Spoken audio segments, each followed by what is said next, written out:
Hello. How's it going? Okay, I'll just play. I'm not frozen.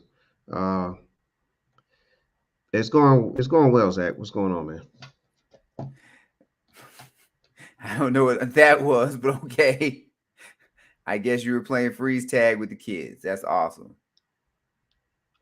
Well, man, it's time, man. We're back in the Sports Brothers studios, and it's time to do our show, man. Once again, and we just had some recent activity in the NBA, and we definitely gonna talk about that tonight, as well as some other things, NBA related. So, you ready to get down? I am. Sports Brothers, let's get it.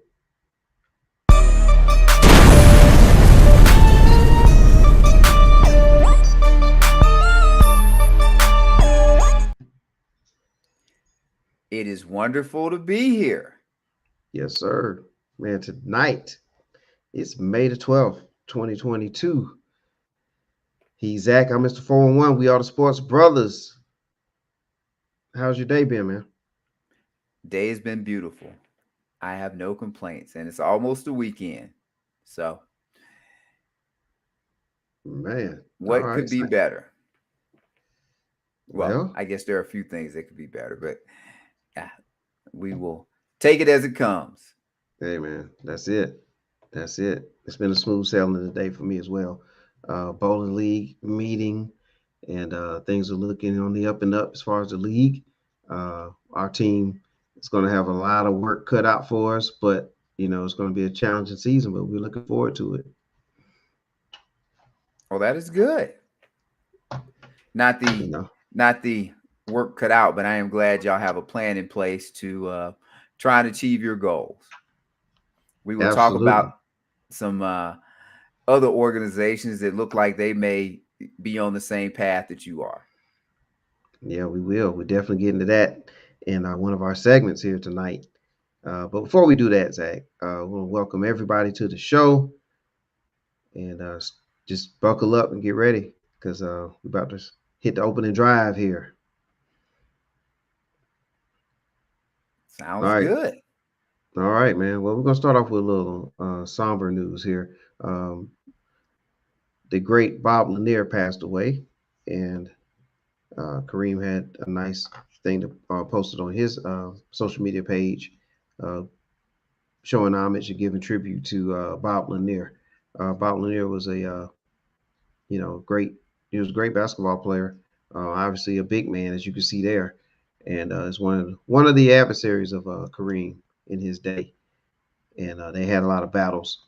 And Lanier is a all-time great when you talk about the Detroit Pistons organization.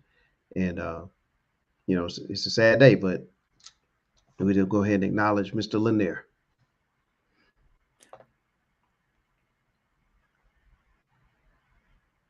You got anything on Bob Lanier, Zach? Well, I will just say blessings go out to his family. Outside of that, I can't lie and say I know much about Bob Lanier, but Yeah.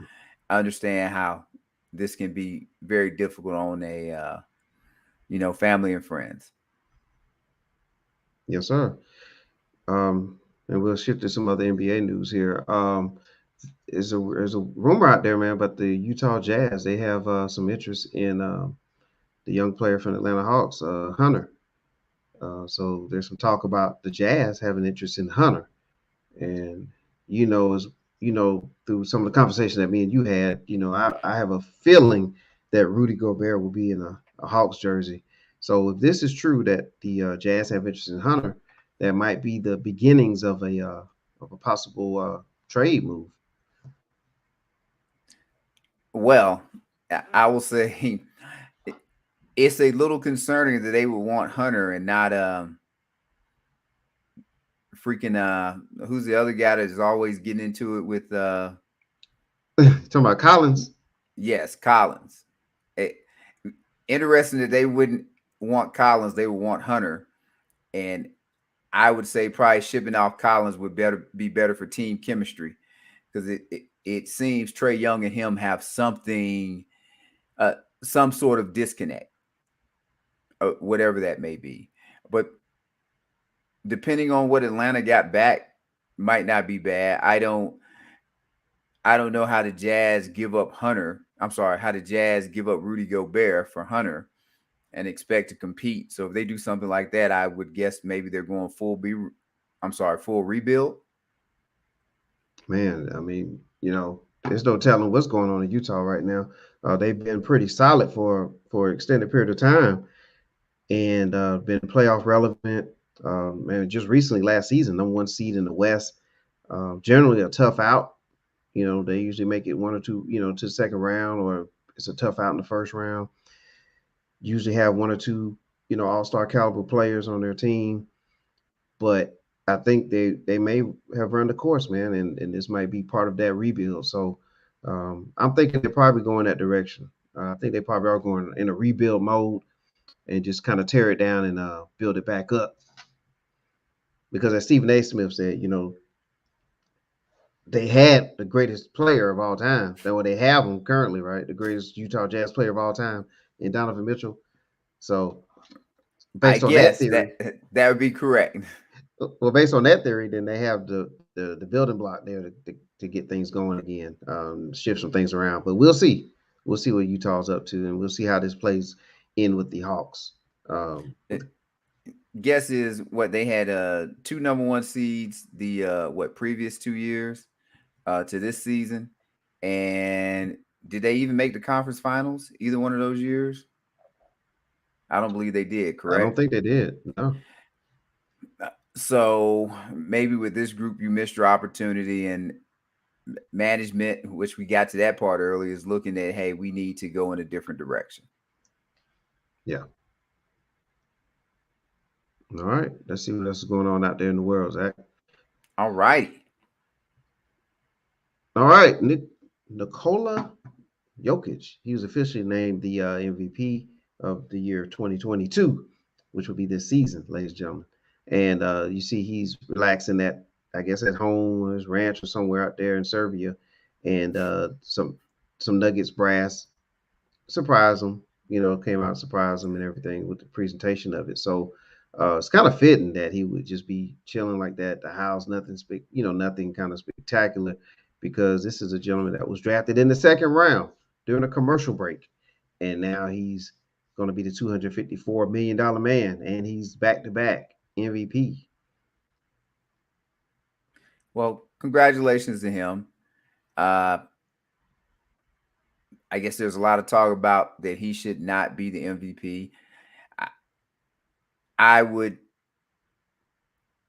I guess my thing would be with all of this is it, the NBA or the writers or however this is set up, the criteria for MVP changes each year, and a lot of times it's about storyline. So no problem with him being the MVP. I just always find it interesting that one year it's the best player on the best team with the best record. Another year, kind of like Westbrook, he, team finishes, I think, in sixth place or whatever, but or only won 44 games, I think something that year. But hey, Kevin Durant left him, so and he gets a triple double.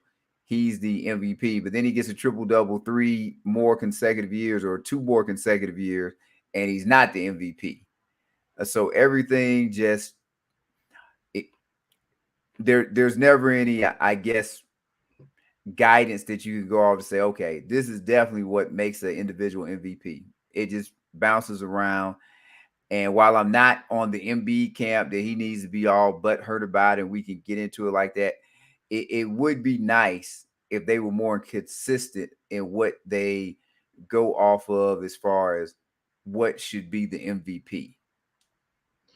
I mean, you make good points there. That there's no, the way I'm taking your statement is that there's just no cut and dry, No. reasoning into how you determine the MVP outside of the voting process. So like, X amount of votes, as far as counting the votes, not necessarily how someone comes to their vote, but just the counting of the votes. And but I think he deserved it and he earned it. And even if Embiid, to me, there was 3 candidates. There was Giannis, there was Embiid, there was the Joker, and you know, none of those teams finished first in their respective conference, and there was like a 3 game difference between the record of the Nuggets and the record of the 76ers. So, with all that said, throwing it all together, he earned it. He takes it, and we move on to the next year. Um, we'll talk about some other things about this in the future, but yeah, the MVP is never like a clear cut way of figuring that out. So that always leaves that big conversation at the end of the year where you have you know, uh, if you're a certain supporter of this player or you feel like this one should win it or that player, everyone has their reasons. And, there was a lot of legitimate reasons across the board, but I feel like they didn't get this one wrong. I think Joker did a great job this year, carried his team and earned it. Well, it looks like Devin Booker finished fourth with 216 votes. And I guess my only thing would be is why didn't he or somebody from the Suns finish first? That's a good question, Zach. And for me, just speculate, which is what we all can do. I guess there's no post MVP presser with all the people that vote, but I would say that with him and Chris Paul on the same team, maybe they split that up a little bit. Maybe those, or maybe just in the mind of the voter, that Booker didn't get enough of those number one selections, first place selections, maybe because of that, maybe because of the value of Chris Paul as well. Maybe they kind of, negated each other there in that situation. That would be my guess. And Kevin Durant and LeBron James each got a fifth place vote. The same amount of votes as DeMar DeRozan got, whereas Chris Paul got 2 fifth place votes. Yeah. So I only say that like none of that make Ja Morant finished 1, 2, 3, 4, 5, 6, 7th. Though his team, where did they go? 20-4 without him. Right. So that's all. Once we get to these new awards they have, I'll elaborate more on that. But no problem with Jokic winning it. I think once you give it to anybody outside of someone on the Suns, then it probably really didn't matter because it's just a matter of what your taste was. But he was missing production of Michael Porter Jr. and Jamal Murray too. Yes, but so I don't think if as I said, Joel Embiid is butthurt, but he has no reason to be butthurt. Like his season wasn't so magnificent that he just automatically gets to get the award. Right. And I haven't heard anything from Giannis, but I could definitely say Giannis' season compared to previous seasons, a step back. The last bit I'll add to this, though, is Jokic won't win it next year. Unless his team wins like 65 or maybe 70 games, he won't win it. Like no matter what he does, he won't win it. And that's where I have a problem because it makes no sense. He can have a better season than he had this year. He can probably damn near not have anybody on the team, and he won't win it next year because they won't want to make him a 3-time or winning the MVP 3 straight years would be my guess. We'll see. It should not be the spirit of the award. Right. And again, I guess without having the people who vote and have them on a panel and interview them and get some Q&As out of them, I guess that's what it leaves. It leaves a lot of things open, Zach, for like speculation that you have and others have, and that's just where it's at right now. It's like boxing sometimes when a match is over and you have analogy. A good. Yeah, and Canelo, like for example, Canelo, he's saying the judges, but going into that, a lot of the talk in the fight world was that Canelo was going to win the fight because of the judges, and then it's kind of ironic that he lost the fight, and then he's the one saying that he lost because of the judges. So, when you get into a beauty contest, unless you look like yourself, you know what I'm saying? Like it's not going to be a clear cut winner. You know what I mean? So, guys like Shamar Moore and them, they just don't stand a chance with you, Zach. Appreciate it. Yeah. I And don't you, think they think that, but I got you. yeah, send me the check later for saying that. All right, but speaking of check, Zach, Tom Brady, Tom Brady, man, 375 million. That's what it M. $375 million over the course of 10 years. Fox is going to pay him to be, the football analyst. I would assume he's going to be an analyst, not play-by-play guy. So for him to be an analyst, man, what do you think about this? Well, I assume that he would be doing, I guess, all things that Fox needs football related. But I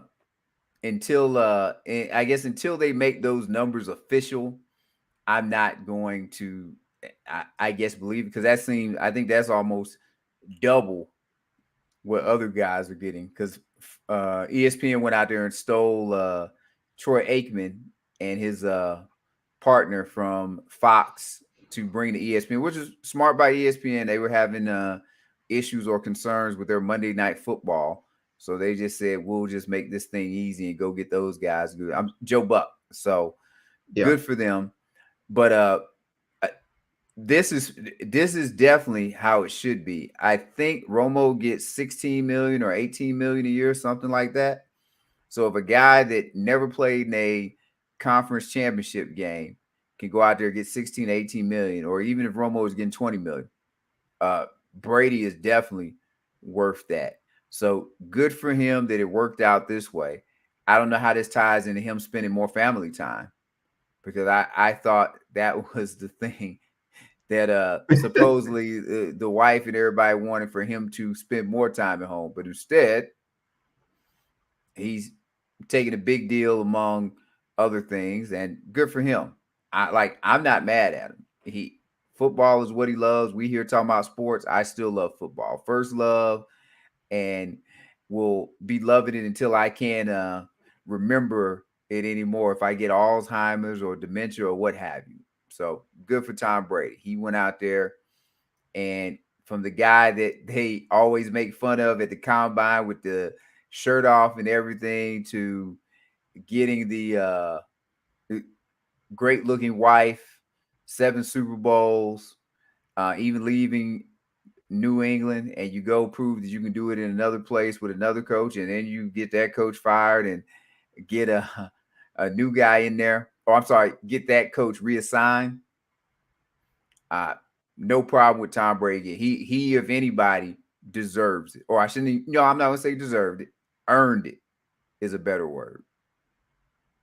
Yep. Tom Brady, man. And 323 million is what approximately what he earned in salary in his 20 plus year career so far. So the 375 that he's going to get, from Fox over 10 seasons, that's more than what he's, accumulated as far as the salary on the play on the gridiron. So, man, that he's really he's winning. You know what I'm saying? Well, good lesson for players. Sorry to jump in, but remember how he would take those quote unquote team friendly deals so you could put people around him. Maybe some of these other quarterbacks, i.e., Aaron Rodgers, or if you want to go Dak Prescott, can learn from that, because he's getting his money on the back end now from winning championships. Yeah. All right. All right. That's a lot of money. And here's a money matchup, Zach. Just had to go ahead and throw this out there. Seattle Seahawks, that's my team. And Russell Wilson uh, defected to the Broncos. And that's fine. Um, Good for him. Good for the Broncos. And the NFL has a sense of humor. They know what they're doing. And I know the two divisions probably matching Yeah. up this year. But the first game is going to be the return of Russell Wilson. He's going to come to Seattle and play the Seahawks. Uh, the first game of the year, week 1. So that should be exciting. I just want to throw that out there. No, Um, that's good. And I want to and throw it out there. you are correct, because Seattle is not expected, I think, to be a strong team this year. You can correct me on that. So They're not. they make sure they give it to you game 1. So however either team is doing, they're 0-0 to start the season. Good job. And maybe Seattle will quote unquote give him a farewell. when he shows up. I don't. Hey, you'd have to tell me if that's something that you Seahawks fans would want. I mean, he did a lot for the organization. So I mean, just give him his, give him his cheer for the game. Introduction when they do the lineups. If they introduce Denver's offense, go ahead and give him that. Or if not, when he trots out on the field for his first offensive possession, give him his round of applause, and then after that, just go with the booze, and we keep things moving. Because both organizations are, you know, have plans now, and they're going to have to move forward. And we'll take all the memories, and all that good stuff. And best wishes for Russell Wilson in the AFC. Well, he's going to be possibly a receiver short because Jerry Judy got himself arrested today. Off to a great start. Yeah, yeah.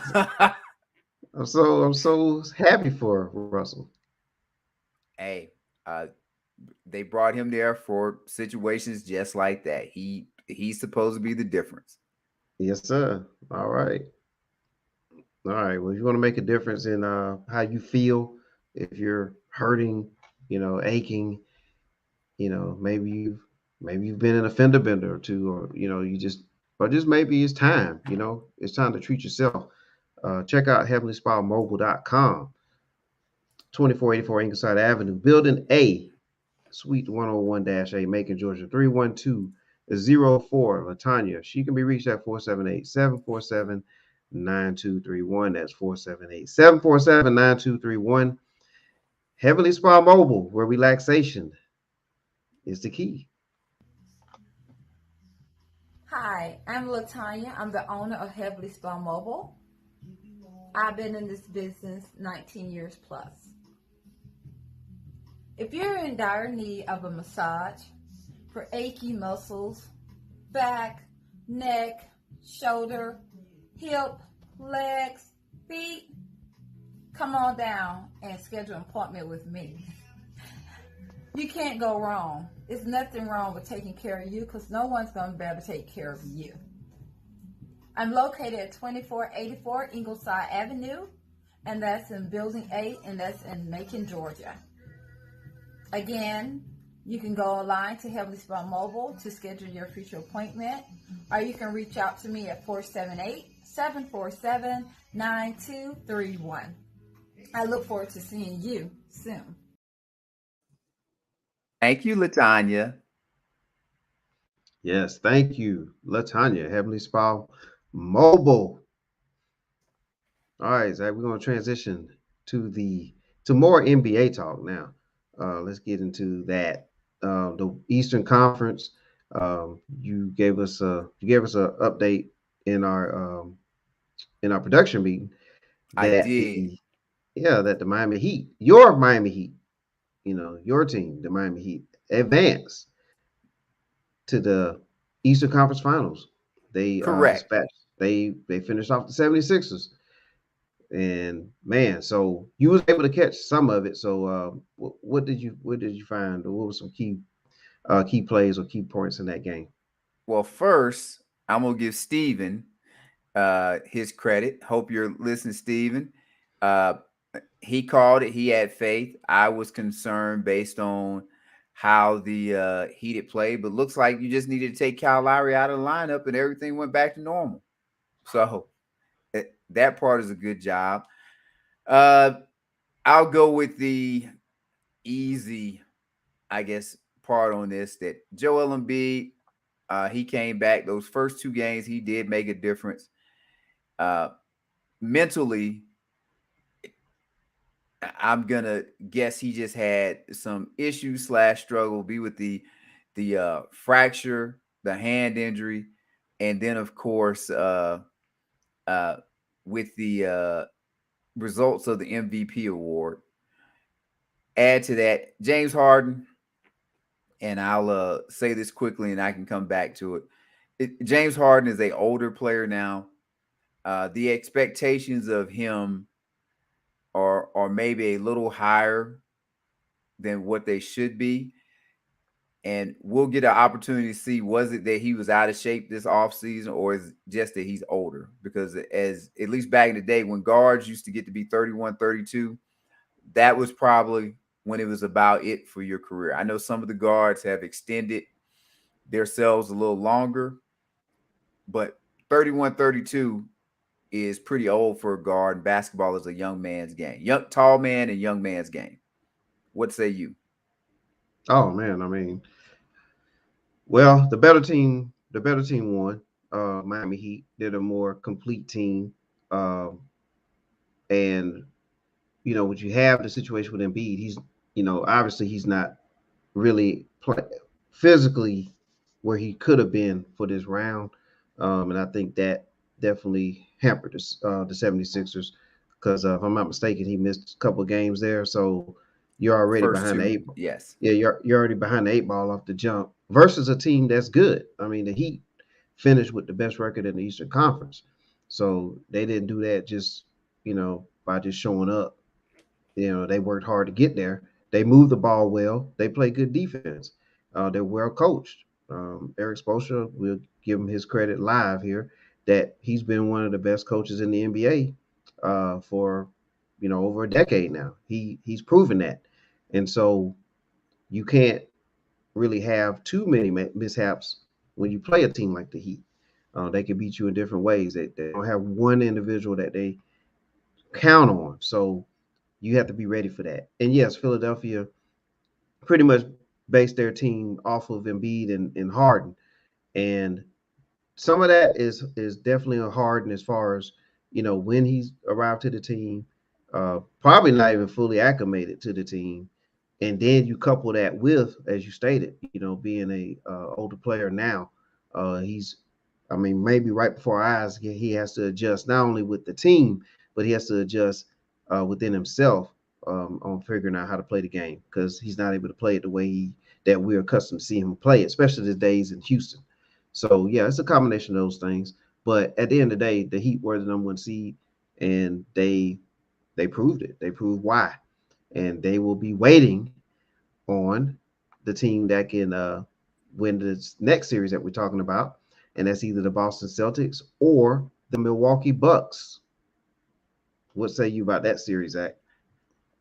Uh, it has. I mean, every game has been, for the most part, I'd say outside of game two, has really been an adventure. The games I'll focus on, like game one, I thought coming into this, and I'll still say, Boston has a better collective team than the Bucks right now. They have more talent, 1 through 12, with Middleton being out, and they have guys that have defined roles that fit into those roles. I know they have a dude that's injured, but Milwaukee has a individual that's out, as I just said, Middleton. Yeah, Middleton. Yeah. So Celtics are the better team, but the Bucks have the better player. Now here we'll go again, as everybody will want to say, the championship pedigree and blah blah blah and all of that stuff. I don't get into because I just don't buy it. Tatum, Smart, and Brown have played a lot of playoff games. They have a lot of experience with high level basketball or whatever. But game one, the Bucks were able to get. Game two was a whitewash, and the Celtics took it. Then the Bucks came back, won game three. Game four, I thought the Bucks did a poor job finishing down the stretch. I believe we talked about it. Missing shots at the rim, just having why can't I think of his name? And someone got over the other day that I can't remember names during the show. But you'll remember it for Misty, as I said, Misty layup playing the when he was with Cleveland from the pass from LeBron, got fouled and missed a free throw. Oh, he used to play for Indiana too. Yes. And I want to say, did he play for the Spurs or got traded from the Spurs to Indiana? George Hill. Yeah, he did. Yeah. You're correct, George Hill. Like you had George Hill guard Tatum, and I'm like Whiskey Tango Foxtrot. What are we doing? That's that seems like that's a big mismatch, especially when Hill is not some elite defender, and they end up losing game 4. Then you get the game you get to game 5, and it had to be with 8 some minutes left. I'll say 10, but I think with 8 some minutes left, and we'd have to go back and we can put it on the Twitter feed the specifics. But I want to say the Bucks were down 14 with 8 some minutes left, and I thought they were cooked. I was like, "Yep, they're done this game. They'll have to come back, try and win game 6 at home, and then go win a game 7." Because I just didn't see where they were going to get the offense from, and they whittled it down, whittled it down. Then you got it back to 4. You blow a lay. I'm gonna say a layup, but it was could have just been a shot. Al Horford comes down, gets a dunk. I think you go to timeout after that, come back from the timeout, and when he shot this, I was like, this is about to be one of the biggest shots of his career. And they probably won't talk about it, but Giannis took a 3 and he hit it to cut it to a 3-point game. And I think kind of from there, they just got to rolling. And add to that, the Celtics made some mistakes. And I know I'm probably going a little long, but I'm just amazed how this game finished up. You know, you get Giannis. I'm sorry, before I get to that, Tatum with a tie game gets fouled, he hits both of his free throws, come back down. Giannis has the ball. He gets fouled. And I'm like, he has to hit the first one because, you know, you hit the first one, that makes it easy because at least if you miss the second one, you get a shot at the rebound. But if you miss the first one and then you make the second one, you got to now it becomes, even if you get the ball back and you make it, you just tied the game. If you don't make it, you're down 2, you got a foul. They're going to come back down. They probably hit both free throws. And now it's a 2-possession game. But he splits it. Somehow Tatum and was it Smart or Brown and Smart? Some combination of those guys end up fighting for it. Bobby Portis gets it.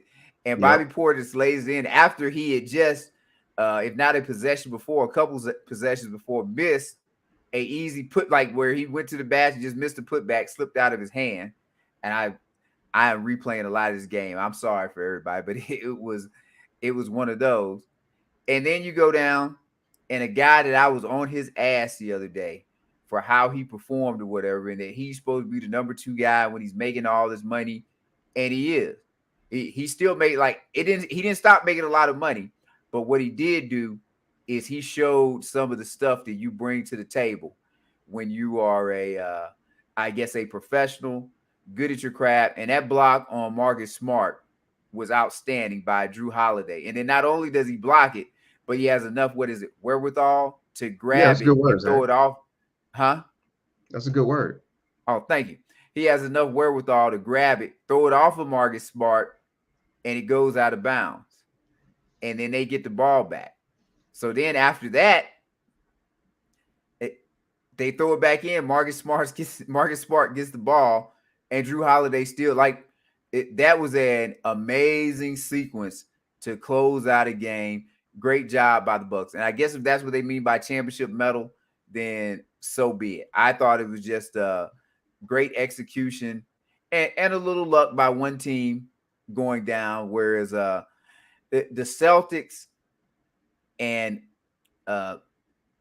Nick Wright, I know he's not your favorite guy, but he kind of talked about this year, that if you don't beat the Bucks this year when they don't have Middleton, and they had a whole hump season because I think they didn't take the regular season as seriously as they should have, maybe being defending champs, and they kind of thought it was going to be easier. But if you don't beat them this year, then when do you beat them? And with that said, I'll turn it over to you, Mr. 411. Well, I'll tell you, when do you beat them?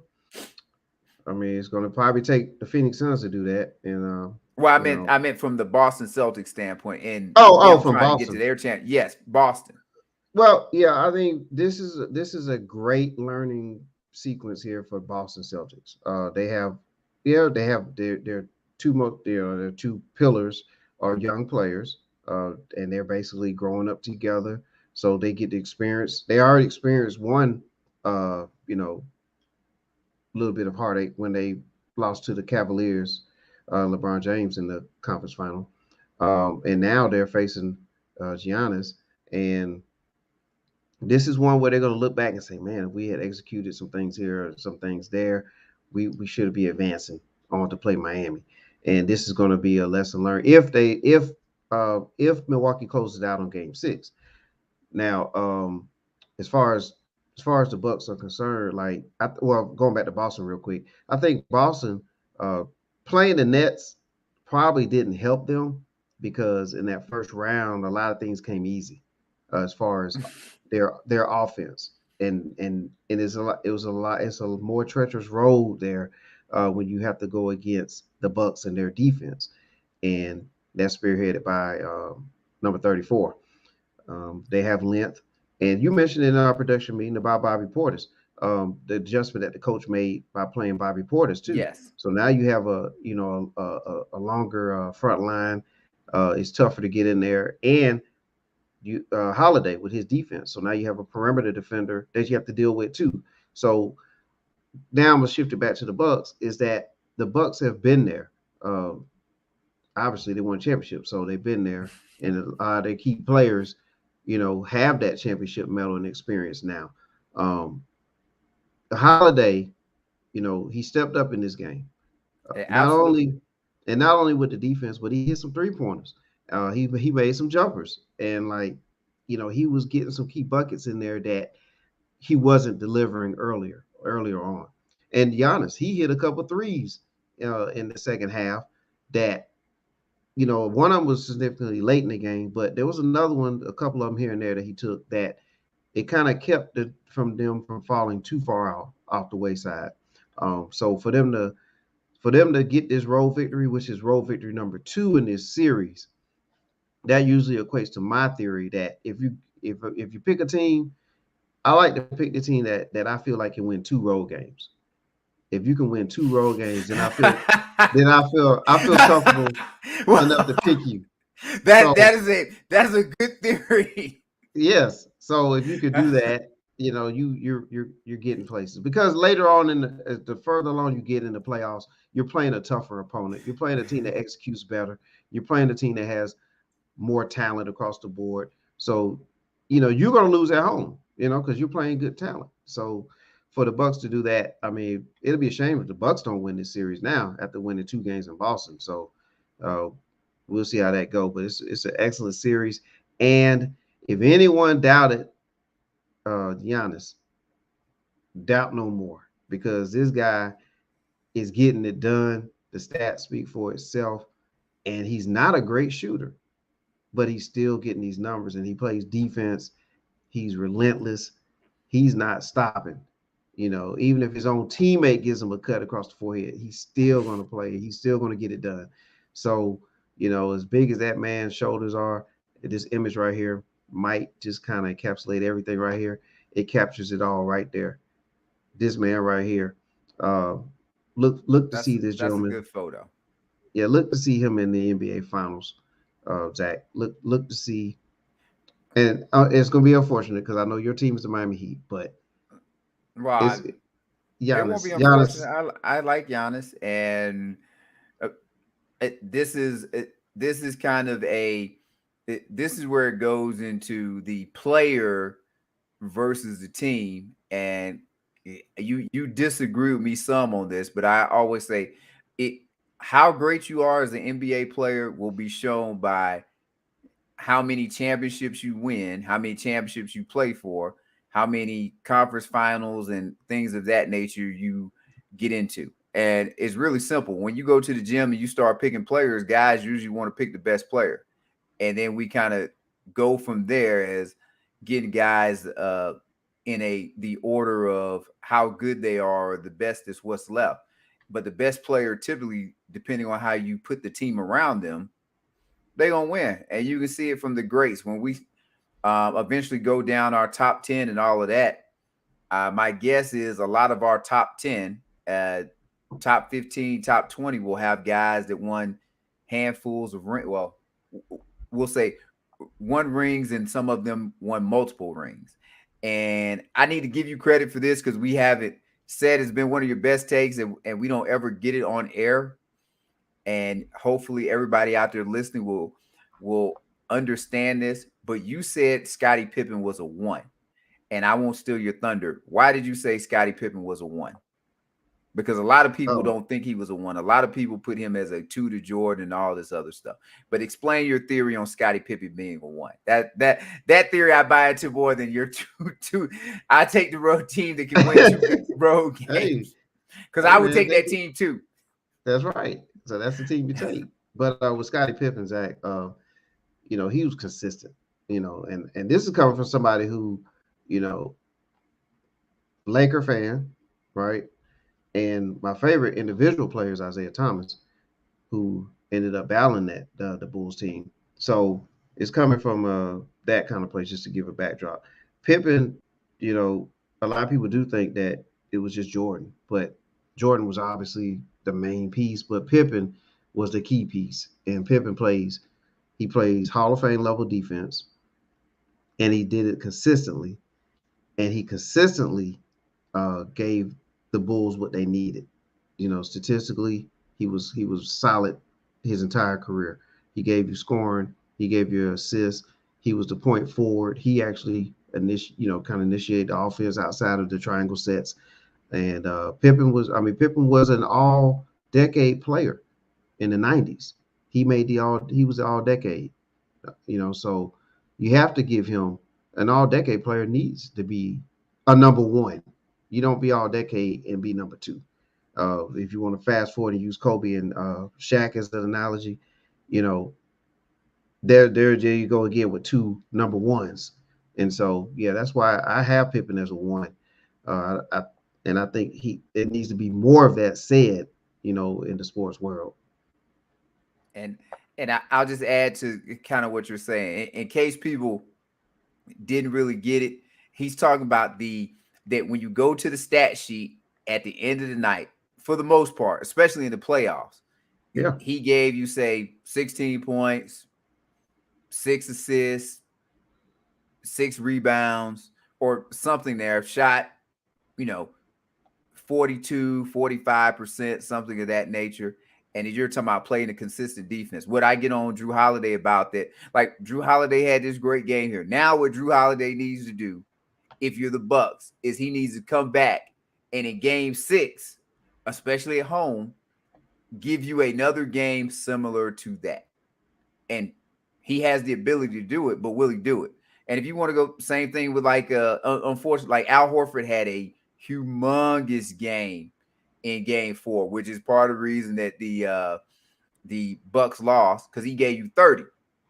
But we all knew that Al Horford wasn't going to give you that 30 again. So I agree with you. Yeah. When a guy is going to give you this, and if you want to look, and here we go too. Dennis Rodman was a 1. So now you start seeing why that 72-win team was so great, because Dennis Rodman gave you that during that season, and really season before that, the consistent was for now. He also got himself thrown out or whatever. But that's a great theory by you, because I think I'm with you. I would rather have a guy that does that now. And we'll go in this a little later, but there's a guy with the Nets that people love and everything. But if you kind of look at how he goes about his business, he is a little up and down, right? Like end of the year, the stat sheet might say 25, but that 25 might come from 41 game, and then all of a sudden he's got 15 another game. And that's great that he gives you the 40, but I'd rather have something close to that 25 every night. Or even if he gives you a 60 or something, that's great you gave me 60. You gave me 60 in one game, and now you go 3 straight games and give me 10. And the Boston series was a example of that. So I know we'll get into that more, but I just want to give you credit when you actually say some good things. Well, you say a lot of good things, but some things you say are really good. Yeah, well, I appreciate that, Zach. And I'm going to take that and savor that, because that's I'll just take it, Zach, because you're a tough critic. You know what I mean? Yes, I'm the Russian judge. I don't give out praise easily. So Yeah. yes. All right. Well, with that said, man, I don't have to retaliate, if you will, with that. So it's time to throw out our sponsor, um, who can teach you how to, retaliate or take care of yourself or look out for yourself physically. And that's Ernest Butts Jr. And it's E Butts Jr. Promotions. Ernest Butts does a lot of things in his community. He has an event coming up called Gloves Not Guns, and it's going to consist of a lot of the youth in the community. They will be boxing, and his theory behind that, which you can check out on one of our shows if you go to 41 Sports World on YouTube, and you go to Outside the Box, and it's one of our May edition shows where he goes into detail about how that all comes about. But Ernest Butts Jr. He's located on Mercer University Drive, and that is Suite 104-1, Macon, Georgia 31204. 478-254-5442 is where he can be reached as Ernest Butts Jr. And you can check him out at the Boxing Academy. So Ernest Butts, you're doing big things. June 18th is the date of the Gloves Not Guns event. And we'll just let his information go across the screen here. Ernest Butts Jr. Zach, you ever box?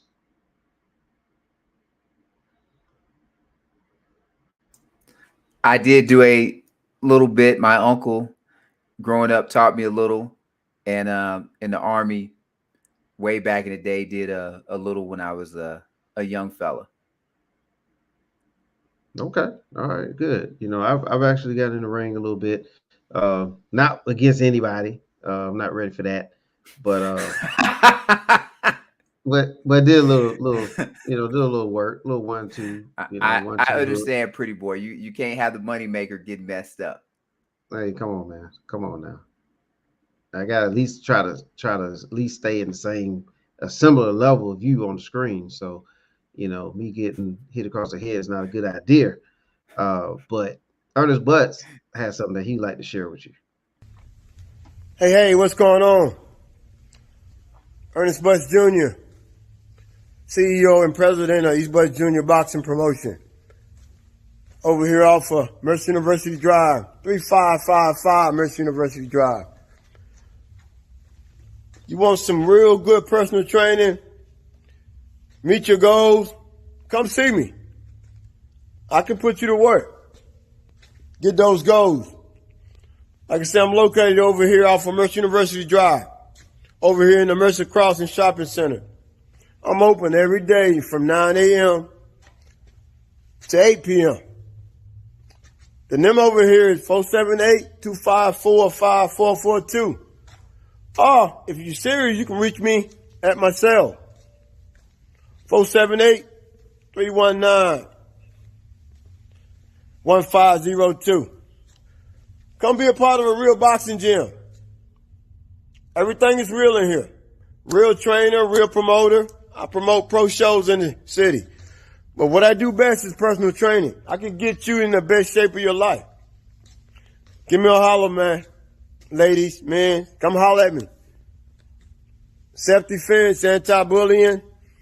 I also work with kids, starting from the age of 4 years old. That's right, 4.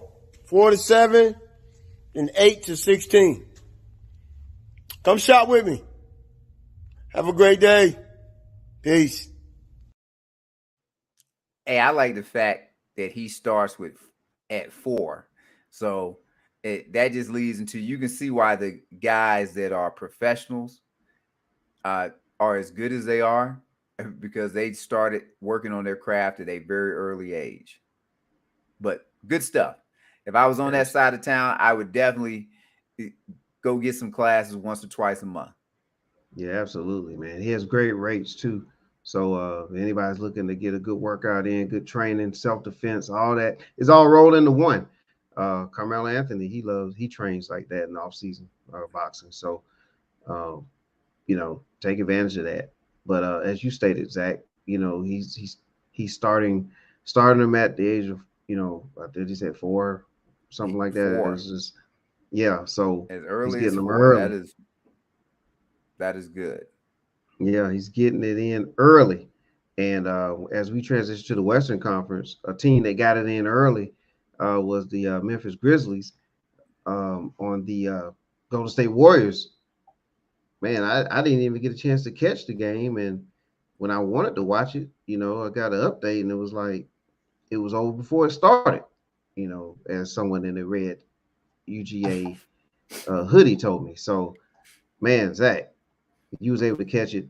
I mean, what happened here, and what's your thoughts on this Grizzlies Warriors series? Uh, the easy answer is, or maybe the low hanging fruit answer would be, this is what is wrong with the NBA when you get NBA players coming out trying to talk about the NFL, or NBA fans try to talk about the NFL. Uh, in football, every game is important. Every game in the regular season means something.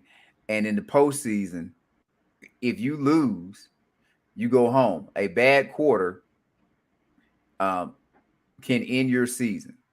Whereas in basketball, because it's a 7-game series, to a degree, there's no urgency. The same, which makes no sense, but don't they usually say that the series doesn't start until the road team wins? But technically, if the road team never wins, the series is over. And I would love to, with you and Little, kind of take credit and say, Mm-hmm. see, I told you experience doesn't matter or anything. But I won't say that.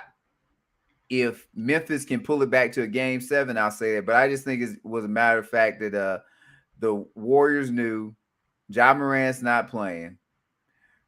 We're up 3-1. Even if we lose this, we go back home to the Bay. It's 3-2. We can close them out 3-2, at home in game 6, or we can close them out game 7. And I just don't think they brought that type of effort. Because, yeah, you can lose, and no shame in losing, and you can get hit upside the head. But to lose by 39 points, and I think they scored 78 points, the Grizzlies, in the first half. Mm-hmm. And you're scoring 78 without Ja Morant. And I know I talked earlier about how did Morant get votes when his team went like 20-4 without him or something during the regular season. So they showed they could play. And I guess basically a group of guys like that without their lead dog did what they were supposed to do. When you lose on the road, which would be expected without Ja. At home, you win a game without him. But I'm just going, very poor effort by the Warriors, but they just had no urgency. I can't say much more than that. And good thing for Mike Brown that he already has the Kings job, because maybe something like this would affect, if you want to say Steve Kerr not being there, maybe has something, because these guys would have locked in more. But no, I'm gonna go with more of that. That was just one of those games. The Warriors just were not very professional that game. Like that's one of those that you should be embarrassed at the effort that you gave. But in the back of your mind, even with that, whether you lose by 50 or you lose by 2, it's only one loss. And it is what it is. Yeah. Well, NBA is a little different. National Hockey League and, I would say Major League Baseball, they play series as well. You just have to look at it in the totality of a series versus the one matchup. In football that we're not going to see a series in football. It's too violent for that. But yeah, that was just, to me. I mean, not watching it, and I'll just be straight up about that. It does seem like they just tanked that one, and know that they had 2 other games possible in the bank. So we'll see how that goes. But I will say this, and I think you would agree with me on this: the Grizzlies play as a team. They play very well, and they've proven to play well without Morant throughout the season. Their team is built off of defense, and their key is defense. Like, they were near the top of the league in deflections and steals, and so as a unit, you can have a day like that, a game like that, and and benefit. But I think if they would do that, play them again without Morant. I think it'll be a different story. That's the way I see that series. I'm sorry, did I say Durant? Morant. Morant. Yeah. Gotcha. So as long as Morant is gonna, if he's gonna be out the remainder of the series, I then I believe he still have is. to roll. Still have to roll with the. Still have to roll with the Golden State Warriors on this one. Well, and I agree. They have a lot of meat potato guys. This is what I would be interested to see though, because and this won't bite the Warrior. And as I said, this is what frustrates me: the urgency. They may get away with it because it looks like at halftime the Mavericks are beating the Suns 60-45, which we can talk about that a little bit. I'm so confused about how these playoff games are rolling. But so maybe the Warriors get away with it that okay, you get an extra day or two rest instead of Phoenix closes out tonight and then you got to go immediately to them. But I want to see the pucker factor if somehow, some way, uh, the Grizzlies can go in there and win Game 6 in Golden State. Then Ooh. we'll see how it goes. But with you, I I think us as fans, excuse me, all want the Warriors and Suns to play each other. So hopefully we will get that. I'll tell you what, it would be exciting if that's the matchup. There's a lot of storylines there. Yes. Uh, a lot of scores to settle. So that I, would be interesting. yes. I'd say, look, you can go ahead and kind of call Chris Paul probably has a thing with Steph Curry and or Golden State. So he would it would probably give him a lot of pleasure to take it to those guys. Yeah, man. All right. So since we're already kind of talking about CP3, the Mavericks and the Suns, Western Conference. Do you think this is going 7? If you'd have asked me that last week, I think we were talking about last week when the Suns were up 2-0.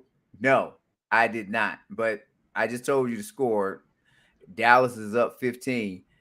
Yes, they are. Or yes, it is.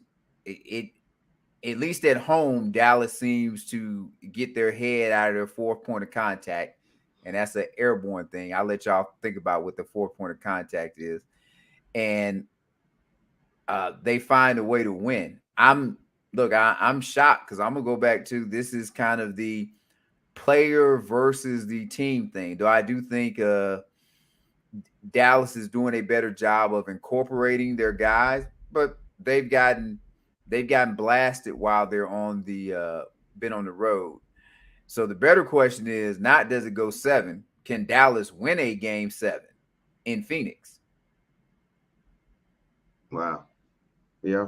I'll go ahead and say no. I think that Phoenix Suns will, if it goes 7, it goes 7. But Phoenix Suns are going to find a way to get out this series. Phoenix Suns will then figure out the Warriors, and it should be the Bucks and the Suns in the finals. We have a rematch of that, and that's just where I'm going with it. Phoenix is I'm surprised that they haven't won a game in Dallas yet. I will say that.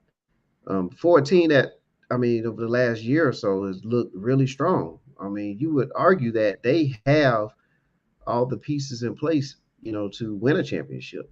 And again, they were, they was up in the series against the Bucks and didn't close that out. So, they were that close to winning the championship last year and this year with #1 record in the NBA. Seemed like everything's working on all cylinders. Chris Paul is playing in the postseason. You would think that they are lined up to win it all. But yeah, this is an interesting moment right now with Dallas. That team won't go away. Dallas, even when Luka went out, Dallas took 2 games from Utah. I would not have seen that. I didn't see that coming. I Even agreed. even though they played well during the season without, when Luka was out at times and Brunson really stepped up. I just didn't think against Utah that they would be able to survive that. And man, they're high powered when it comes to offense. Luka is tough to figure out. Like there's not really it's tough to guard him. There's no type of player that you can put on him outside of Giannis right now. So um, they got to solve that puzzle, and maybe this will be uh, a good lesson for them as they potentially face the Warriors in the next round. That they have to be on their P's and Q's. Well, I want to give Jason Kidd credit because I haven't been all in on him like that. But from the Nets to the Bucks to now, this is his. Then he spent some assistant time, and now he is back to coaching. It seems he learned some things. So I don't know if the time on the Lakers bench is what helped him out because he went straight from being a player to being a coach, didn't he?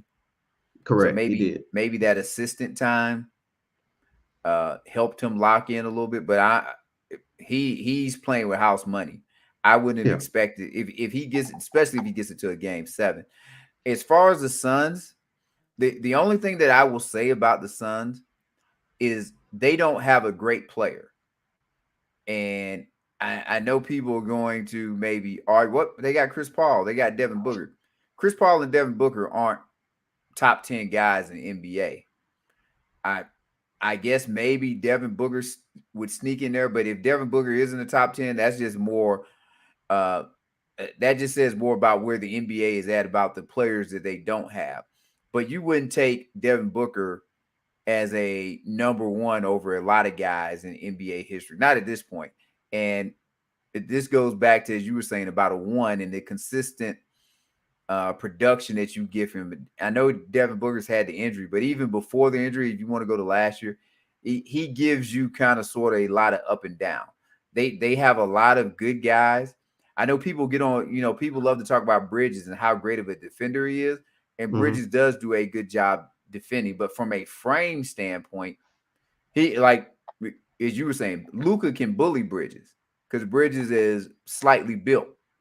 Now, he's long and everything, but from a physicality standpoint, he can't do much with a guy like Luka. And I'll be interested to see what the Warriors can do. I think Aiden would be Aiden is kind of the big mismatch up in there because you would hope that Clay and some combination of Clay, Curry, and Jordan Poole will cancel themselves out with Paul, Booker, and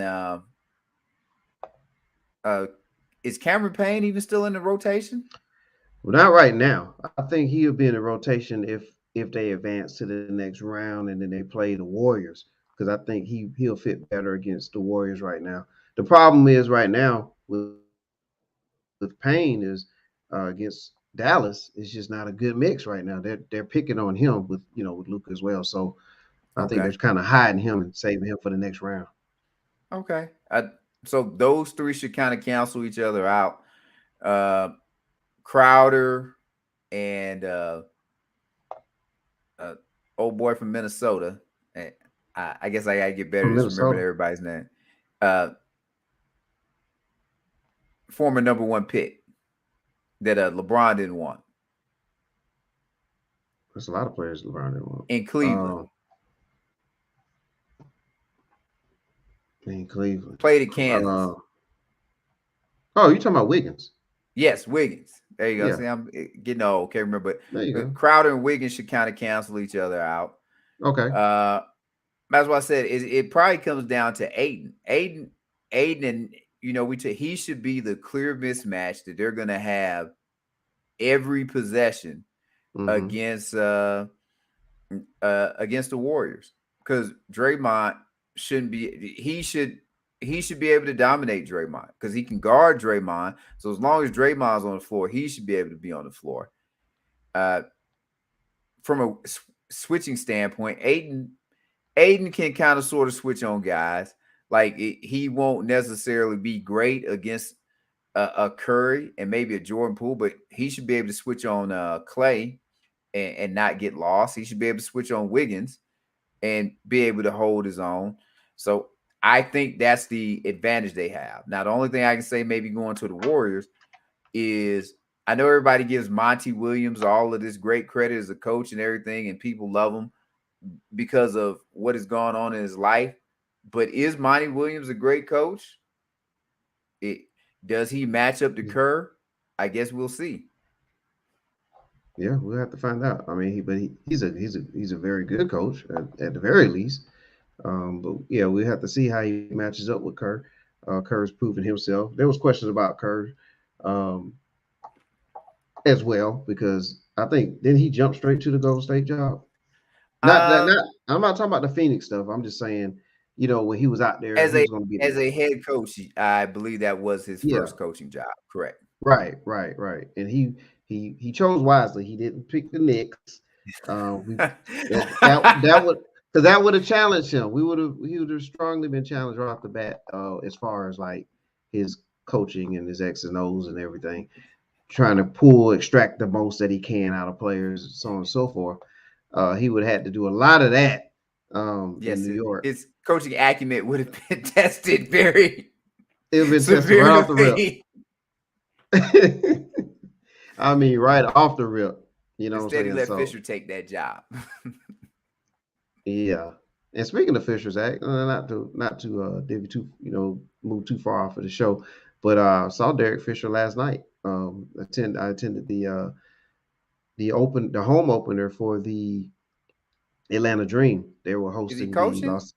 He's the head coach of the Los Angeles Sportz. The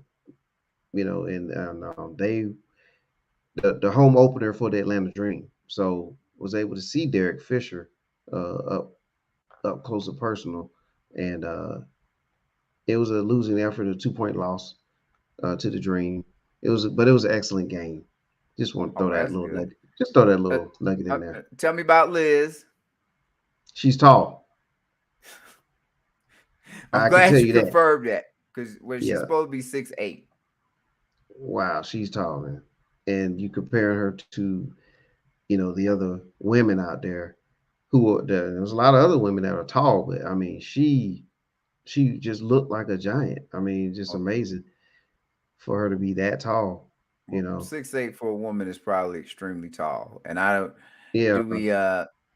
Are there any 6'9", 6'10" out there? I can't necessarily think of any off the top of my head, but not right now that I know of, as far as in the league. In the league or in college. I know the one, the one that I'm all loving at South Carolina, Cardoza, I believe that's her name, is she's 6'7"ish, I think. So that would be fun. She's out there swatting. She goes to the rec or whatever to play, and she's swatting dudes shots all over the place. Yeah. Yeah, it's amazing. But yeah, man. So, man, it's almost time to get into it, man. It's almost time to talk about the final segment for today, which is NBA related. But before we do that, Zach, we were just talking about getting it in, and it's time for a lot of people to get it in, including myself, as far as like working out, beefing up. I thought you were talking about something else. I understand. Yeah, that's for another show. Stay tuned for that. But Keith Morgan, take a look.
We're getting in so much trouble for that video, but I do like it.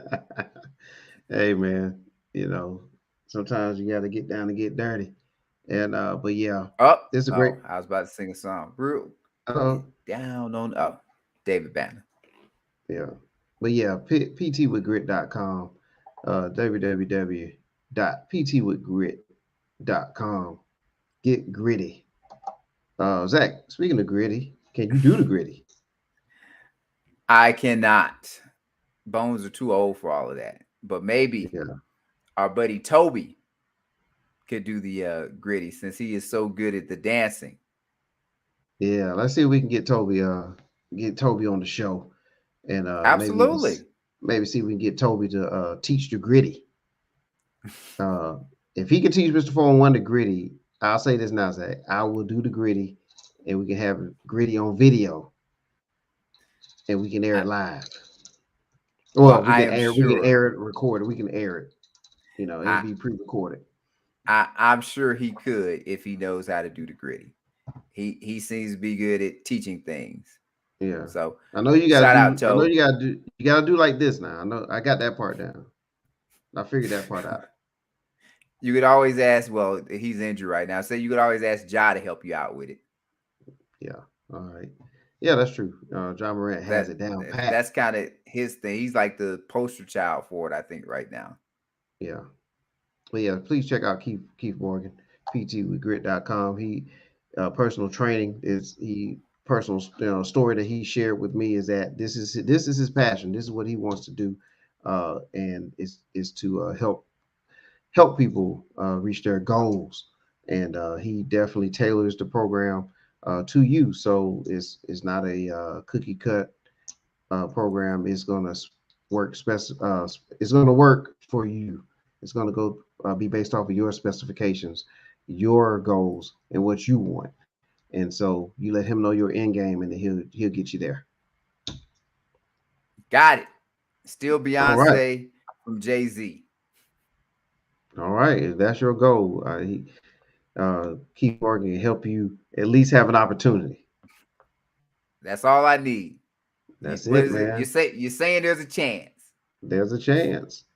All right, man. We got to talk about this. There's a chance that a lot of players are going to get moved in the off season in the NBA. There's players in particular that are looking to see if they have a chance to, get to greener pastures, a chance to redeem themselves, a chance to be in a better system.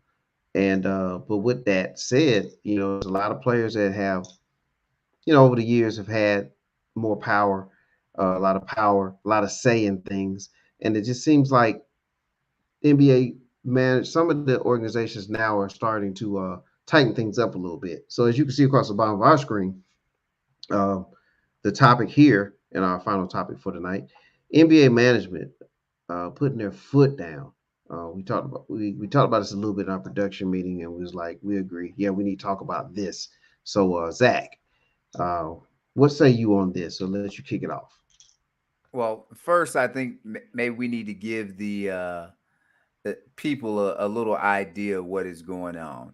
But you have a few organizations. I think the ones that stick out: the Nets, the Lakers, and the Rockets, where they have decisions to make as far as how they're going to handle some of their key players moving forward.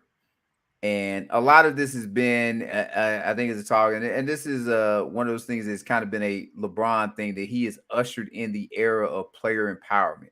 Because anyone that watched the documentary about the Bulls, you'll see that Jerry Krause, look, a name I remember, Yeah, there he you go, didn't Zach. he didn't really things that Jordan wanted and or Pippen or even Phil Jackson wanted. He just wasn't in on a lot of those things. And to his credit, it worked out because they, won the 6 championships. But a lot of people think he tore the team down, and that probably wouldn't happen in this day and age because if Jordan wanted something, it probably was going to happen now. And who knows how that would have affected the championship part of everything. And that's what these organizations are going through. And maybe a microcosm of this is Kyrie Irving when Steve Nash was hired, and Kyrie Irving and Kevin Durant went in on and said they don't need a coach, that basically anybody on the team could be a coach of the team. And you see right there, I don't really see us having a head coach. KD could be a head coach. I could be a head coach some days.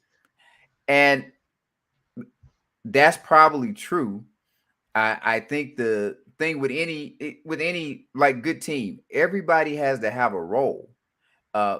You and I have roles in how we do things, and we are settling into that, and stuff has gotten better. And within reason, I'm not going to try and do your role. You're not going to try and do my role. We're going to try to work together as a collective team to reach our goal. Right. And I think some of the players' individual goals are getting in the way of the team, or I shouldn't say getting in the way, are clashing with the team goals. And I think with anything, there's nothing wrong with having your individual goals, but they can't go past the ultimate goal. Now, the organization has to decide what their ultimate goal is. And a few of those organizations are coming out to do that. And I believe the Nets Sean Marks made a statement to kind of that has raised the ears of everybody around. I'm not sure if we have that. Well, he has made a lot of comments, Zach. And man, as you stated, I mean, as you asked, you ask and you shall receive. Is the organization committed to Kyrie long term? Yeah, look, I think that's something we've been discussing, and we will continue to debrief on and discuss throughout this off season. And it's honestly not just Kyrie. I mean, you bring Kyrie up, but we have decisions to make on a variety of different free agents throughout our roster. We haven't had any of those discussions yet, so it'd be unfair for me to comment on how it looks with us and Kyrie, because to be quite frank, he has some decisions to make on his own. So he has to look at what he's going to do with his player option and so forth like that. But I think we know what we're looking for. We're looking for guys that want to come in here, be part of something bigger than themselves, play selfless, play team basketball, and be available. And that goes not only for Kyrie, but for everybody here. So some key words that I saw in that. He said he's looking for guys to come in here that want to be a part of something that is bigger than themselves. Be it championship, or if you just even want to go to organization. And a great thing that Marcellus Wiley always says that one of his coaches did when, they started off the season or whatever, he brought up a big offensive lineman and stood him up there. And then he stood him next to the NFL shield, a little small NFL shield. He said, which one is bigger? And the coach said, you will never be bigger than this brand right here. And for as big as Kyrie Irving is, without the Nets and other basketball teams and NBA itself, he wouldn't be able to put his talents on display to the world like he does. He'd have to do some of these other leagues. And I think all of the guys need to, quote unquote, remember that. And if you don't, then the NFL will remind you. I said NFL, I'm sorry. NBA, what all of these sports leagues will remind you. They'll let you know. I believe he also said he wants guys that are going to be, did he say selfless? I think he said selfless. And he also said individuals that are going to be here. And look, this part will be kind of and this will go throughout the league and will apply just not to who I'm about to say it applies to, but really anyone in any business. But for me, it is especially frustrating that it seems as a society, we can't put restrictions or make young black men be accountable, especially when they're being highly compensated. It's like anything dealing with accountability is a problem now. and that people should just be able to do whatever the hell they want to do on somebody else's dime. And that's just not how the reality of things work. Now, I guess if organizations are going to allow that, then sure thing. But I like that Sean Marks said this. Now, he's got to go through the other part. As they speak about in the Army, when you have a plan, there's two parts of a plan. Planning, because of course you got to plan things, but the most important part of any plan, there, Mr. 411, is execution. Because you can plan as much as you want, but if you can't execute it, then that's going to be a problem. So it's good. It seems the Nets have a plan, but can they execute it? And I like that they are at least saying this. And we're just giving away a lot of the secrets now.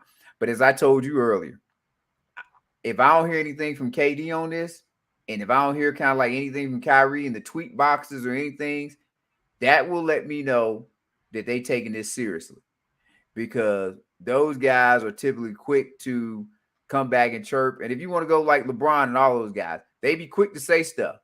So when they don't say stuff, like they locked in on what's going on in the world. So if they don't say something, that's kind of sort of saying something. And I will pass the baton to you to let you kind of go on this, and you can talk about the Nets and or Lakers, Rockets. I said Rockets, I'm sorry, the 76ers, whole bunch of them that we can kind of get into. I mean, well, you stated it well, Zach. It's a man, it's not really a complicated situation. It's just that it to me what's happening, and it is happening in Los Angeles with the Lakers. And it's happening in Brooklyn with the Nets. And Philadelphia, it's been going on, because you had the Ben Simmons saga situation. These organizations are having to make decisions and, based on their star players and their actions and results. And so that's what we're looking at here, because Harden actually left a situation in Brooklyn where not too long ago, the big three that they had there scored over 100 points against the Boston Celtics in the playoffs. So that's how they were, looked like they were going to be rolling there. But, decisions have to be made, and he wanted himself out of there, wanted to get himself out. Philadelphia accepting and bringing in Harden, knowing the backdrop, knowing a lot about him, and they still brought him in to their organization. And now a lot of these players are having paydays that are coming up too. So correct. It's a lot of levels going on here, because Kyrie can opt out, and then he's going to seek top dollar. James Harden is already I think he's in the top 10 of the highest paid athletes in the, not just the NBA, but period. He's in the top 10. So he's going to want a payday, and you have to make that decision as an organization. And I know that Morey, who works in the front office there for the Sixers, loves Harden and has been his biggest supporter for a long time. So he has to make a decision based on what he's seen so far this season. Is he going to stick with him? And so this is where the rubber's meeting the road right now. Are teams going to, quote unquote, take back, their respective organizations and make the calls, make the tough choices, maybe despite, players on the team that are at high standard, that are high on the totem pole on those teams? Are they going to make decisions that particular player may or may not want to see themselves? For example, are you going to move Kyrie, and a player like Kevin Durant, he wants Kyrie, he wants to play with Kyrie. Are you going to do that at the expense of Durant? And Durant, are you going to accept that, and move forward? In Los Angeles, you see it now. Jeannie Buss, she's like, hey, we invested tons of money into this team. We made big moves for this team, and we're getting a little payoff, very little payoff. And now you can see that she's cranking the tire, the wheel, getting it moving. And she's starting to talk to Phil Jackson, and she's talking to the Rambuses and everyone, and like there is looking like the organization is starting to say, hey, what do we need to do? And they're looking like they want to make the decision and make the moves now. So that's pretty much where we are now with the league. Well, with some of the teams, they're looking to kind of take back the reins. So that's pretty much where I'm at with it right now, Zach. And there's a fine line with this because, and I'll just say it's like courting a beautiful woman. Hey, we all like to go after the pretty girl, but just because she's a pretty girl, don't mean she's the right girl. And these organizations, if they gonna get in bed, no pun intended, with these individuals, they need to make sure it is the right person to do it. And how much are you willing to sacrifice for it? You didn't. I don't think you mentioned. If you did, I might have dozed off for a minute. But Phil Jackson, quote unquote, I guess, doesn't want to keep LeBron around, but would like to try and possibly build around Westbrook. Now, I can, everybody has been kind of talking about that's crazy today, but I can understand it to this degree. LeBron, for what he brings to the table at this age, maybe it's a little bit more than what you want to deal with. And if the only reason the Lakers are keeping LeBron is so he can break the all-time scoring record in their uniform and they're not focused on championships, that doesn't seem like the Lakers to me. The Lakers, to my knowledge, have always been a championship organization. So if you get rid of LeBron, maybe you get back focused to thinking about championship type stuff. And also, he's probably your best asset to bring in other individuals. As far as Westbrook, the reason why I'm not going to say build around him, but run it back with him is you just ain't going to get much for him. So instead of taking on bad contracts, I can understand, let him play this out for the year and his contract comes off the books. And Anthony Davis either rehabilitates his value next year or he doesn't. And if he doesn't, then you ship him off. You just take pennies on the dollar, and it just is what it is. But hopefully, Anthony Davis, in his head, is ready to get back at it. So it's not totally crazy what Phil is saying, but I would be shocked if any of that happens. Because my scenario is, I don't think the Lakers. I don't think the Lakers put their foot down with LeBron and or take back control of the organization like that. I think this thing just plays out with LeBron because the Lakers are not going to want to damage themselves when it comes to getting individuals in the future.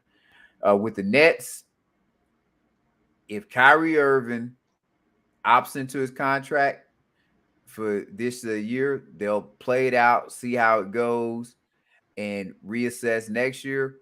If Kyrie Irving opts out, I think the Nets let him walk.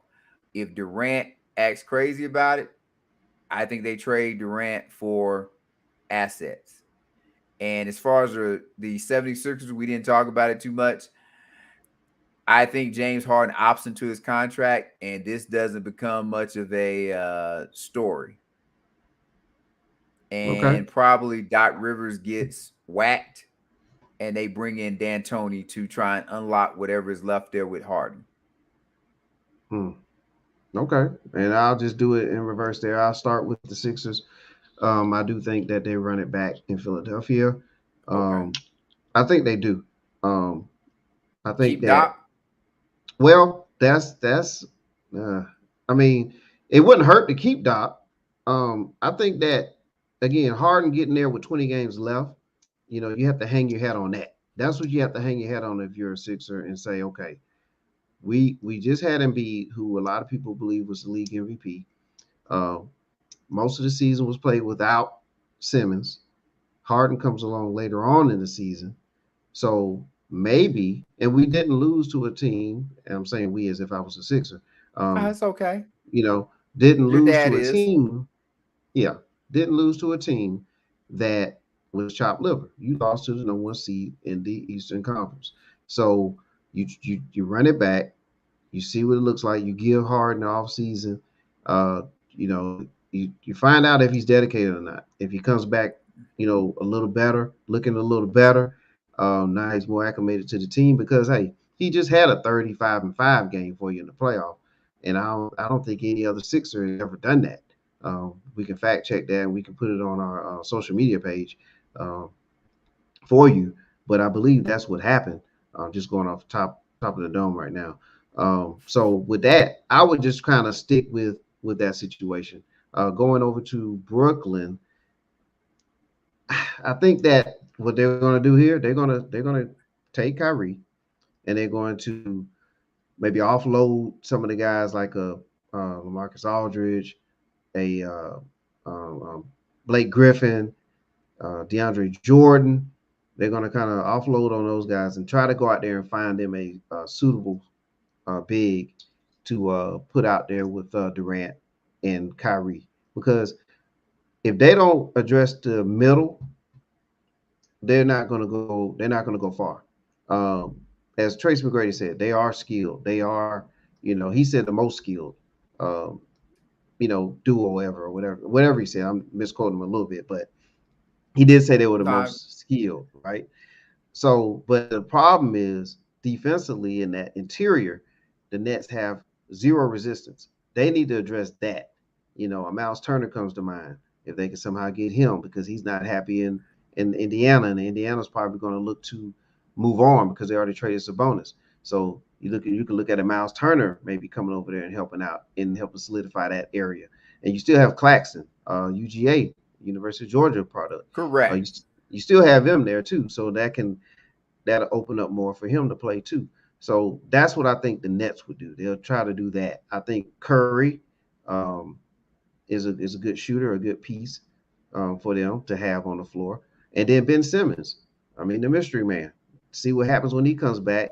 You may be a team that's the top 2 seed in the East right there.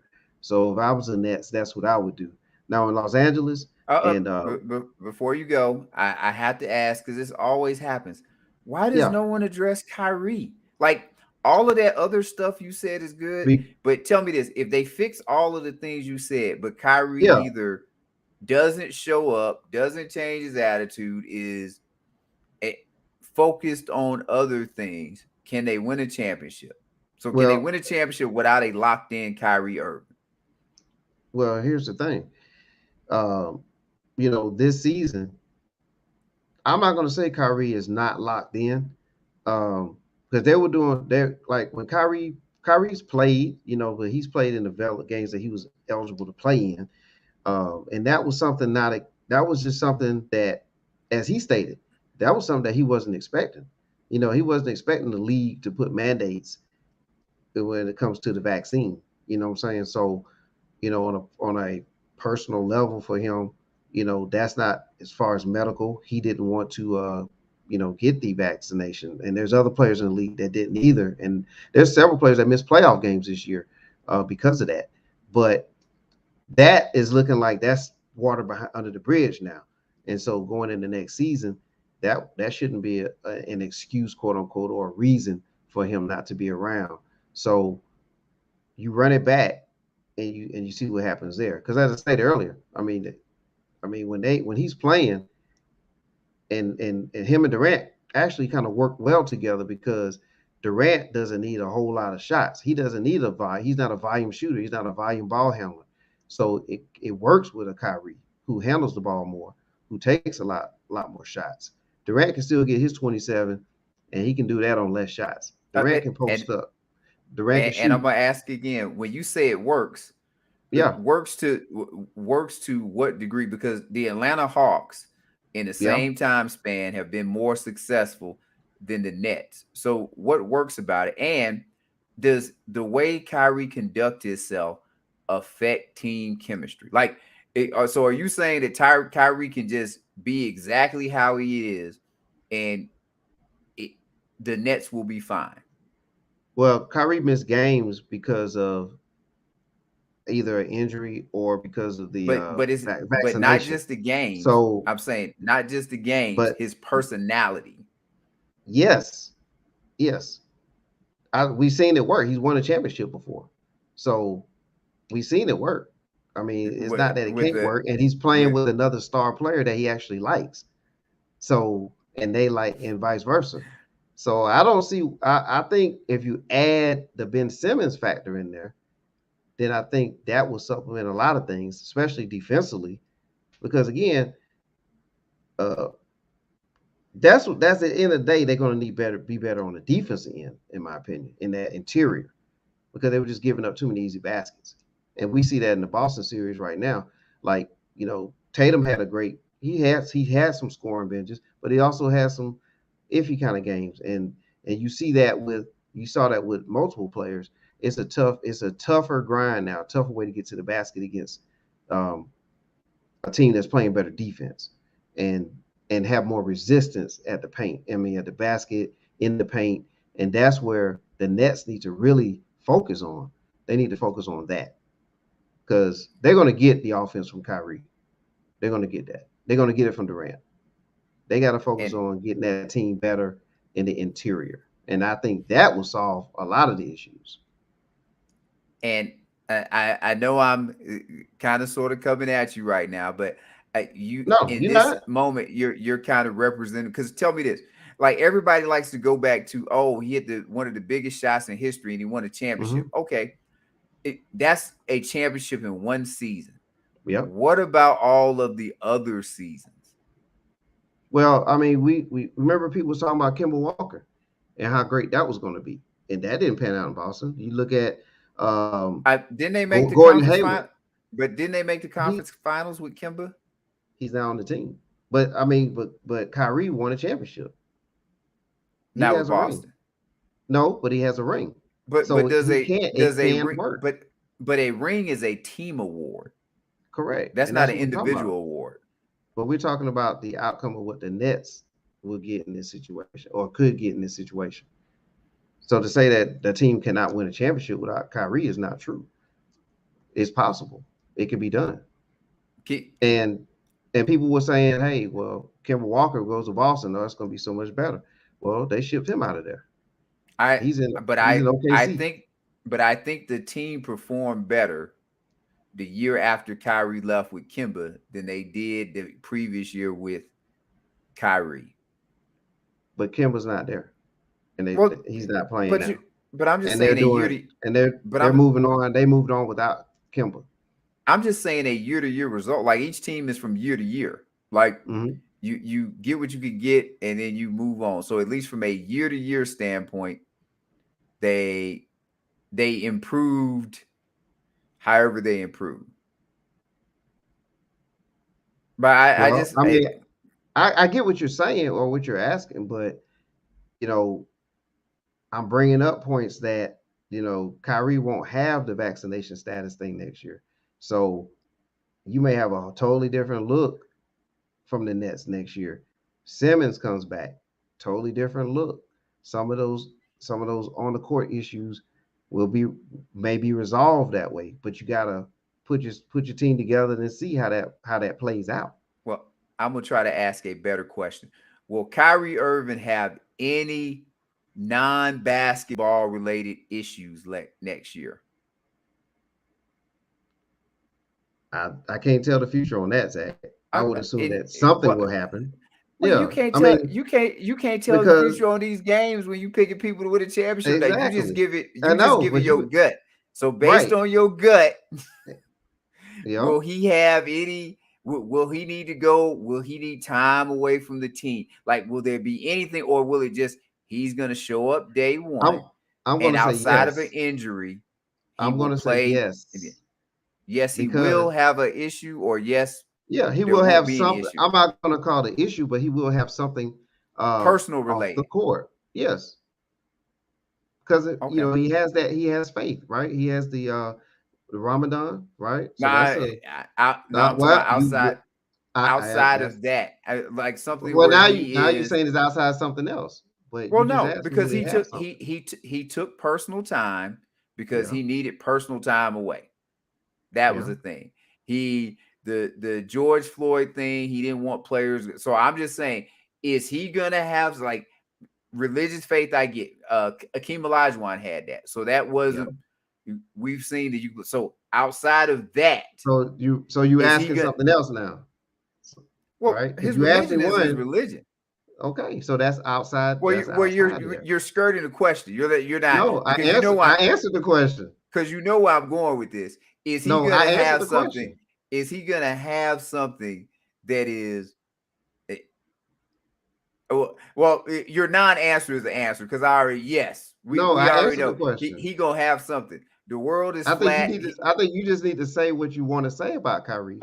I it's not that I want Because it, but what is it? Maya Angelou. When someone shows you who they are, believe, like he's shown who he is. We'll but see the how this Nets, plays out. But exactly. The Nets know this. The Nets seen more Kyrie than we have, and they still signed him. correct, yeah, to get Durant. But now they're at And now it's at a different. I mean, we will see. You have faith in him, and you've had faith in him since he put this together. So it is good you sticking to your guns. yeah, I think I they'll be would fine with I would those have with never the brought him defensive in. key pieces, and that would have been fine too if somebody didn't bring them in. But the But Nets decided to do that. They yes, decided to do that. I mean, So and we will like the opt in whenever it's time for him to opt in. We will see whether opt in, opt out, and the yeah, Nets will get their thing. But you have uh, if it was to work in your everything goes right scenario, you could see it working, yeah. but uh, yeah, I just see Kyrie. He can't help himself. He can't help Well, himself. well, he's with his boy in Durant. So if he's gonna, I think if I had to put it on there where he's gonna end up, it's gonna be with Kevin Durant. So that's the way I kind of see that. They're He gonna have probably to he they're probably gonna have to opts make some. in. Yeah, they're gonna have to make some. They're just gonna have to go ahead and make some more basketball moves and better basketball decisions on what to do there. It feels like they kind of stuck with the two of them. You Well, know, three of them, because they're gonna be yeah, limited in money, because each one of those play well. Simmons makes yeah, more than 30 plus million. I think his extension kicks in next year. And yeah. Kyrie and Durant, I think both make more than 40 plus million. So I get what you're saying about fixing the interior and all that, but uh, it's only so much monopoly money that can go around. Well, you got some, Zach. You Excuse me. can you got somebody Look, I you can wish I chip could make in. those hard decisions there. Yeah, man. Yeah. Oh, and then Lakers, right? So go ahead and finish that one out too. Uh, you know, it's a interesting sign to have Jeannie Buss turning to Phil Jackson at this point, knowing the backdrop with Phil Jackson and LeBron James, if you will. And there's So confirmation on that. I know I talked about it, but is there actual real confirmation that Phil is kind of getting his brain picked? yeah, I believe that, and it's coming from multiple sources too, and some of those sources I doubt would just put something out there like that, put themselves out there like that. So, and it's not shocking because Jeannie Buss and Phil Jackson have they know each other. We'll put it that way, and Phil has great history with the Lakers too. So, I can see that, and I can see Jeannie being a person that wants to bounce things off of some people, and at this point, and then ultimately, I think she's going to make the call. But it's just very interesting to see that she would ask Phil Jackson, and Phil Jackson, in a typical Phil Jackson way, you know, put it out there. You know what I'm saying? I'm not shocked that he did that, because think about how Phil and Kobe were, at one point. Phil didn't hesitate to put Kobe out there. Phil didn't hesitate to Uh, make Michael Jordan play in a more team environment. So Phil Jackson, he calls things like he see it, and I I would who's to agree. blame him? And who's to blame Phil Jackson? Uh, he has more rings than LeBron James. He has more rings than many uh, players and coaches in the league. So we can't say he's not qualified. So that'll be interesting to see how that goes. I think the Lakers will, at the end of the day, ultimately keep LeBron In my scenario, though, I think that they should move Anthony Davis, and now it seems like there's a lot of things going on about Anthony Davis to the Bulls. I mean that's a possibility, um, and may not be a bad idea to look at that. So if Phil Jackson has a lot to say about this and a lot to do with it, it may be a possibility that LeBron and AD are gone, and we'll have a season with Westbrook. And that would be a if they AD I could see only because maybe LeBron might be out on AD. If the Lakers if the Lakers don't extend LeBron or move LeBron, I'll be shocked. The extension will be a mild shock. Them not moving LeBron, I mean them moving LeBron will be a major shock. Yeah. I look this is probably very evident. I don't think Jeannie Buss has the cojones to trade LeBron James. But like, and I get that you say she going Jeannie Buss doesn't seem like much of a leader to me. And I wouldn't want to as a player or whatever kind of sort of say work for her. She is too friendly type in how she does business. I would rather have someone that's going to make decisions. Like I always go back to when Kobe said he wanted to be traded, and they said absolutely not. Like they didn't even play with him. They didn't even like give him. It ain't happening. Now they addressed some issues that he had, but they didn't even let that become a thought in his head that he was getting traded. Your ass ain't getting traded because we can't get value for you. And oh, by the way, you Kobe Bryant. And I just think that's kind of how you like Jeannie Buss. I just like when you got to talk to Phil and you got to talk to the Rambuses, or you like, yeah, you should get input, but I should know that you're getting all this input. I should kind of think that you're the person in charge. And we will see. Just like the coaching candidates they looking at now.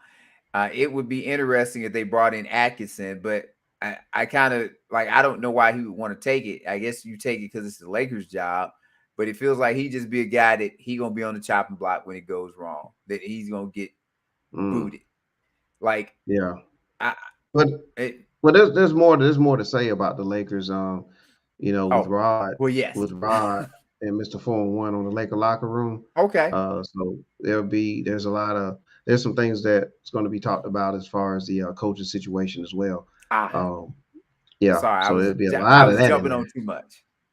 Well, no, I understand your interest in the Lakers. They are a interesting franchise. They're the number one franchise in professional basketball. Like, hey, they didn't do a Boston winning time. They made sure they did a Lakers winning time.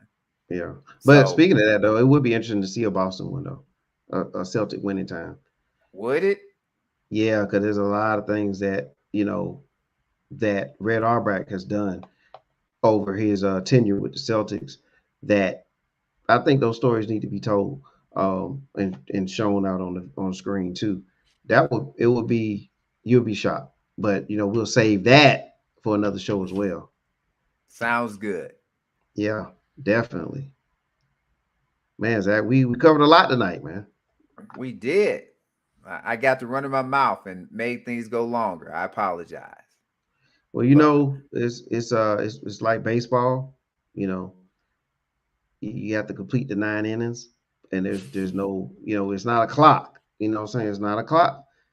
So we had a couple rallies in a couple of innings, and but that's okay when you're you're entertained and have an interesting game.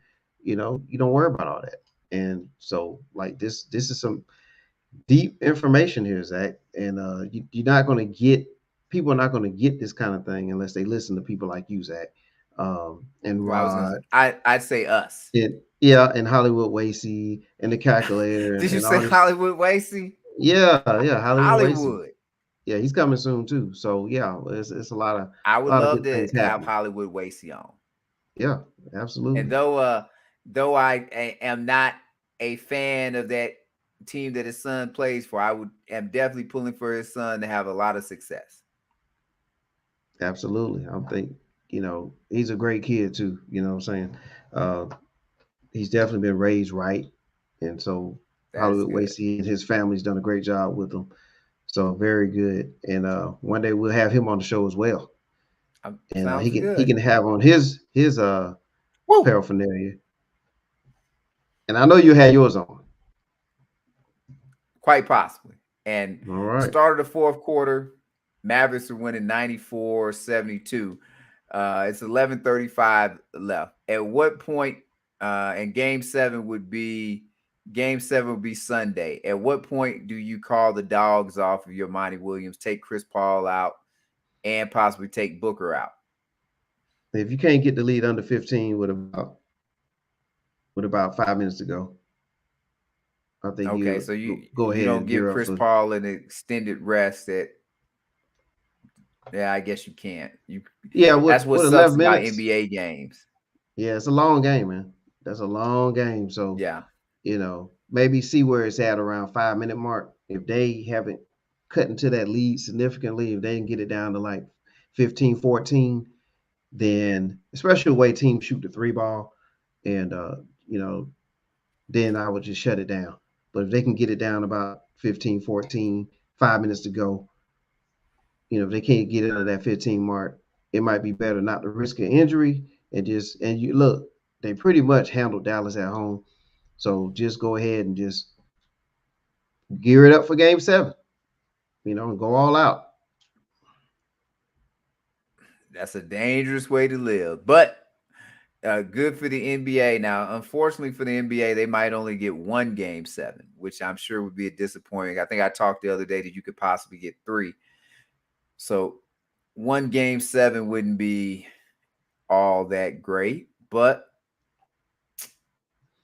You might get a it game would 1. be well, yeah. Uh, I would Bucks play tomorrow, so my guess would be if the Bucks are somehow able to close out, maybe you get Miami. No, you probably get They'll probably push maybe it the to Monday. They'll probably push it to Monday. Tuesday.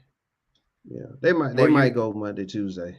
Well, depends on the Warriors. If they end up going 7, that'd be Monday. So yeah, I would agree. If the Warriors close out tomorrow and and the Bucks close out tomorrow, then my guess is you get Miami Bucks on Monday, Yeah, yeah, which yeah. will be great for us to talk about because we will be back on Monday. Right. We'll be back. All right. Well, that's not how you say it, but it's all right. Yes, sir. Normally All you say, right, man. and we're back, or however Yeah. it is you do it. Yeah, I'll say that for another show. Gotcha. Yep. After a commercial break. But yeah, man, it's been great, Zach. We have to chop it up. We'll have more. We'll know more of where the NBA stands by Monday. So we're either going to be, we'll be reviewing some matchups. We just got to Almost figure out definitely. which way they're all going to go. We know Miami Heat's there, so we can already Yep. start planning on what the Heat are going to do, Don't play regardless of Kyle opponent. Lowry. Don't play Kyle Lowry. Or if I you think play him, bring him off the bench. well, we'll see. We'll see what they Yes, we do. will. Yep. And I'll definitely be seeing you down the line. And we thank everybody for watching. And we'll see you all down the line. He is Zach. I am Mr. 411. We are the Sports Brothers. We do this because we care. Have a great one. Take care, everyone. Thank you for joining us.